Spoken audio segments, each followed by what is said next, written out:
여러분 안녕하십니까? 12월 23일 금요일입니다. 굉장히 추운 날인데 여러분 모두 강건하시기를 바랍니다. 오늘은 구유의 누인 예수라고 하는 제목으로 누가복음 2장 6절과 7절 말씀을 읽도록 하겠습니다. 거기 있을 그때에 해산할 날이 차서 첫 아들을 낳아 강보로 싸서 구유에 누였으니 이는 여관에 있을 곳이 없음이러라. 아멘. 예수님께서는 탄생하셨을 때 마구간의 구유, 말의 먹이를 담는 그 통에 누워지셨다 하는 것이죠. 저는 오늘 이 말씀을 가지고 두 가지 점에서 우리가 함께 은혜를 받았으면 합니다. 하나는 하나님께서는 말씀을 반드시 이루시는 분이시라는 겁니다. 예수님의 성탄은 정말 절묘합니다.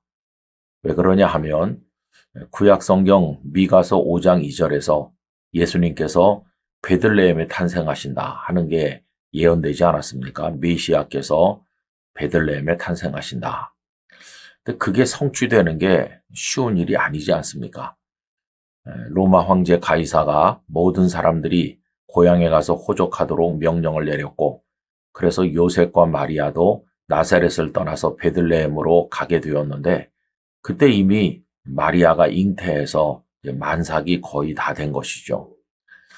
근데 호적을 하기 위해서 이제 내려가게 되었는데, 그럼 만약에 그 걸음이 조금 늦었더라면 베들레헴에 도착하기 전에 아마 예수님이 태어나셨을 거예요.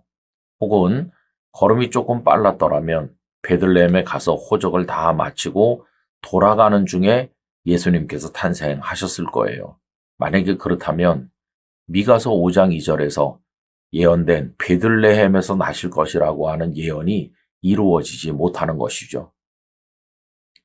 저는 요셉과 그 마리아가 예수님께서 베들레헴에서 나실 거라는 걸 미리 다 알고, 구약의 그 미가서 5장 2절 말씀을 다 알고 일부러 때를 맞춰서 베들레헴에 갔다고 생각하지는 않습니다. 호적하라는 명령이 있어서 가다 보니까 간 것일 뿐인데, 하나님께서는 그들의 걸음을 적절하게 인도하셔서 마침 베들레헴에 가서 머무는 그 기간 동안에 예수님께서 탄생하신 거예요.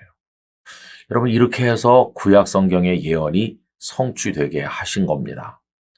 이런 것은 마태복음 1장, 2장을 읽어도 느낄 수가 있어요. 마리아가 잉태했을 때 꿈에 요셉에게 나타나셔서 내 아내 마리아 데려오기를 무서워하지 말아라 하면서 요셉에게도 알려주셨잖아요. 그리고 2장에 넘어가면 동방의 박사들에게 별이 나타나서 메시아의 탄생을 알려주었고, 또 그들이 와서 예수님을 만난 다음에는 다른 길로 가라고 지시하셔서 그들이 다른 길로 가요. 헤롯이 분노해서 이제 아기들을 죽이려고 하는데 그 직전에 천사가 요셉에게 현몽해서 애굽으로 내려가라 이렇게 하잖아요. 이 모든 것이 얼마나 정확하게 마치 어떤 각본에 따라서 연출이 이루어지는 것처럼 하나하나 차근차근 이루어지는지, 그리고 예수님께서 정결례를 행하기 위해서 예루살렘 성전에 가셨을 때 성령의 감동으로 시므온이 또 딱 그때 성전에 와서 예수님을 만나잖아요. 여러분, 이런 거 보면은 결코 우연이 아니에요. 구약에 다 예언된 바대로, 하나님의 계획하신 바대로 미리 말씀하신 그 모든 것이 정확하게 이루어진다는 것을 우리가 성탄 사건을 통해서 발견하게 됩니다. 우리가 하나님을 믿는다고 할 때 그 근거가 무엇입니까? 다른 게 아니라 말씀대로 이루시는 하나님이라는 거예요.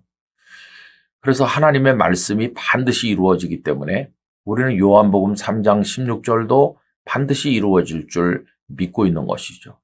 그 사람이 어떤 사람이든지 부끄러운 과거가 있든지 연약하든지 상관없이 누구든지 하나님의 아드님 독생자를 믿기만 하면 멸망하지 아니하고 영생을 얻게 된다고 하는 이 말씀 또한 정확하게 이루어질 것이라는 걸 우리가 확신하고 있어요.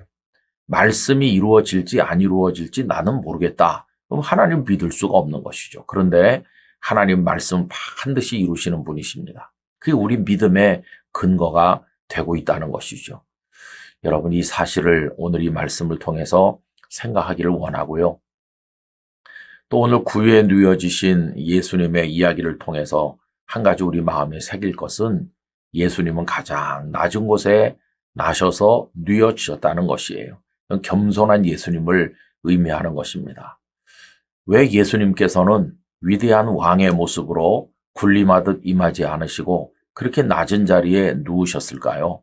그것은 이 땅에 어떤 연약한 사람이든지 어떤 낮은 사람이든지 다 받아주시겠다는 것을 상징하는 것이라 할 수 있겠습니다. 예수님 앞에서 거절당하는 사람은 없습니다.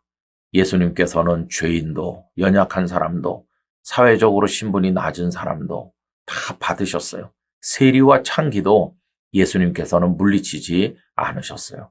그 누구든지 다 예수님께 오면 영접을 받은 것이죠. 이게 구유에 누인 예수님께서 우리에게 보여주시는 그 겸손한 사랑의 모습이라고 생각하는 것입니다. 그래서 여러분, 반드시 하나님께서는 말씀하신 대로 성취하신다.